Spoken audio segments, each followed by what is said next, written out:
Good morning, good afternoon, good evening, YouTube. Ron Engelstad here for Thunderdome Network, and I wanted to start the conversation on blasters for community bin, or loaner blasters as they're known as. Maybe not start I'm sure this is an ongoing conversation, but I've recently talked with Thunderdome New Jersey, I've talked with Thunderdome Pennsylvania, I've talked with the local groups here. There's another one that just opened called Dart Escape over in Oakdale. And I looked at their Loaner Blaster wall, and it is a lot of the similar blasters that I'm going to be talking about. And I know Rob loved his modified Big Bad Boas.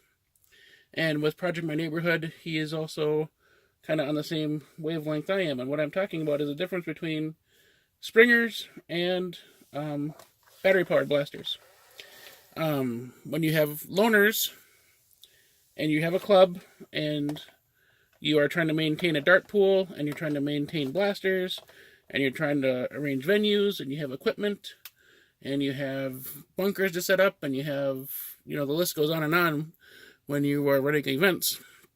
I think it was in one of Rob's videos where he said, or Cameron said, yes, to make sure people are having fun, which is not something you should think would be hard, but you really do have to keep in mind that if people aren't having fun at your event, they're not going to keep coming back. And we are trying to spread fun and hobby and community and all these things, so actually making sure and participating and being engaged means that the people that are there with you are going to have fun. So, when we first started doing Thunderdome Minnesota, we had Busby blasters, we had over-under blasters, we had side-by-side shotguns, lots of shells, lots of darts, because we were able to get them cheap at Goodwill at the time. It was just the thrift gods shined on us. We got hundreds of the yellow darts with the purple tips. We got lots and lots of the shells and lots of the blasters cheap. It was also when Target was clearancing them out, so between that we had, like I've said before, I can make a deck and use the railing, make the railing around the deck out of the side-by-side shotguns. And then when we started getting bigger and bigger and thrifting, that's about when what came out first? I think the Raven came out before the Strife, if memory serves. And we had several Ravens, and I ended up taking the batteries out and boxing them for years because it was an underpowered blaster. The motors are back here. There's a lot of barrel drag. It didn't, I don't know if it jammed that much, but it just didn't perform like a Springer. So it was just unimpressive. Wasn't used. So it did a set until the technology improved to make them a little bit more of a war blaster. And then when, like I said, we started thrifting more and more, we started seeing Strifes, and even thrifting Strifes, which are fine, but again, it's maintenance is what it comes down to. When you have, even if it's something like a stock Strife or anything that's stock, I mean, if you are familiar with how a modified flywheeler sounds versus even a new flywheeler, I mean, there is no comparison as far as modded versus unmodded. And since we have players as young as 2.5 and 3, we use stock blasters. And also maintaining modded blasters would be even harder than maintaining stock blasters that are battery powered. So that's what I was getting back around, all the way back to the beginning of the conversation, is maintenance. Like I said, you have to have a venue, you have to clean up after it, you have to maintain bunkers, you have to maintain your dart pool, and now, of course, you have to maintain discs and rival rounds and mega rounds. We even have Boomco darts available. So,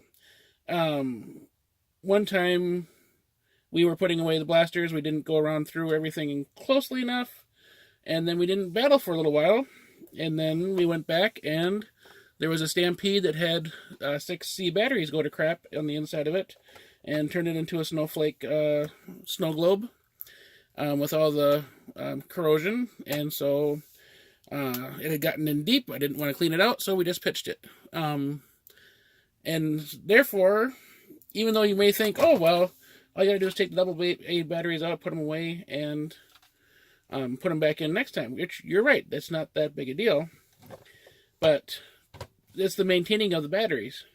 If you get rechargeables, which would be a high expense longer term, we had just been running with regular standard alkaline AA's. And they do, the curve of their use goes. And you don't want to be sitting there the whole time you're trying to hold an event, changing batteries on kids' blasters, or having them do it and making a mess, leaving them behind. I'm not saying all kids, but there are kids that don't always think 5 steps down the road. They may be thinking more about just getting back in the action, which is fine. Of course they do. So, we really switched over only to Springer loaners in our community thing, our community loaner bins. And that's why I really like the Mediator lately, is because even right now, a brand new one is 10, but I've gotten them as cheap as 5 off of Amazon and other places. And it performs well. It is magazine fed. It doesn't have much barrel drag. It's easy to prime for kids, and that's just, it's just fine. It is actually a fairly comfortable blaster. And it has all the goofy stuff. You can put on all the recon parts, the retaliator parts, and other modulus parts that we have in our pool. And of course, I've already talked about how much I've been a fan of the new Busby stuff. So that's just great. I think they're right on the right track with giving us standard Springers that are perform great at a good price with extra magazines and parts.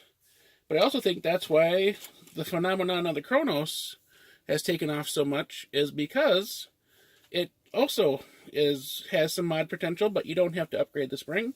So you can do the door delete and put the extra handles on and do this, that, and the other thing, and still have a nice, powerful, stock spring-powered blaster. And yeah. And, Vortex would be the same thing. It would be a spring-powered blaster.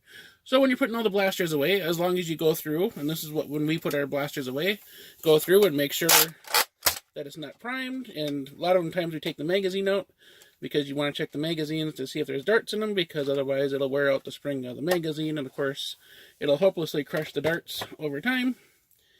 And then of course you just go through all the pistols and make sure that when you pull the trigger before you put it in, and you can just stack them and store them away, and no fuss, no muss. Versus taking out batteries, making sure the batteries stay where you need. You don't have to have double A's, C's, D's, and then bring those back. So, I've been saying about some of the events we've gone to that have 100, 200, and like I said, the last one was 287 kids.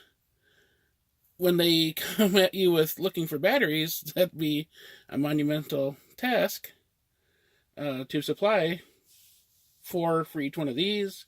Some of the Dark Zone ones are 6 each. Yeah, it would, the expense gets there really quick. And as much as you want to do these events for free, and you can do it for very low cost, you can't maintain batteries for free on all these events. It'll just drive you crazy. And when kids now have brought their blasters from home because they want to bring their chaos, they've brought regulators, they've brought, other things, except for they get so excited when they're packing their Nerf stuff, they put everything in the bag, but it may be the blaster that they've been playing with for 4 weeks. They come to a 2-hour event, and their batteries just don't last. Their batteries last. Those kids have energy for days. I've been blown away by some of the energy on some of those kids. It's been impressive. But the batteries in the blasters start to wane pretty quickly. So that's where spring power would be the superior choice. So, I am a big fan of flywheelers. It's been a lot of fun running dual Prometheuses a couple times. It's been a lot of fun running a triple Rapid Strike. But I've also had just as much fun running my Tri-Strike. I've had just as much fun running a Mediator and the Chronoses. So, just because, everybody talks about modded strifes and wanting, super duper, the high end motors, high end batteries, high end everything. You can still have enough fun with just regular blasters, especially when you think of the venue you're at. If you don't have a huge soccer field to play in, shoot something that shoots 200 feet per second. All you're doing is leaving bruises. You're not leaving smiles. Yeah. On the other hand, I think this has been a wonderful thing. All the things that Foam Blast out of darts and other places have done with the motors and the batteries, and bringing the technology up to where we want for competitive Nerf. The stuff Jangular had on his channel today on the 5v5 and whatnot. That's impressive what those guys are doing. That'd be a lot of fun to do competitive Nerf that way. But the age group of my players around here, we're not anywhere close to that. So let's put a pin in that for now, and I'll let you guys respond from here. What do you like best? Do you like flywheelers? Do you like springers? The Rival has been a game changer recently. I'm just thinking back on we've been doing this for about 8 years now, and how things have changed from those Busby Tech 4s that we could still buy in the store to what we can buy in the store now. For example, a $5 remote control Jolt. Welcome had these on his channel. He had all the red ones, but when my Five Below finally got them, of course, good thing to have a scope on there, because otherwise, you wouldn't be able to use it without a sight. That sight will make all the accuracy difference in the world.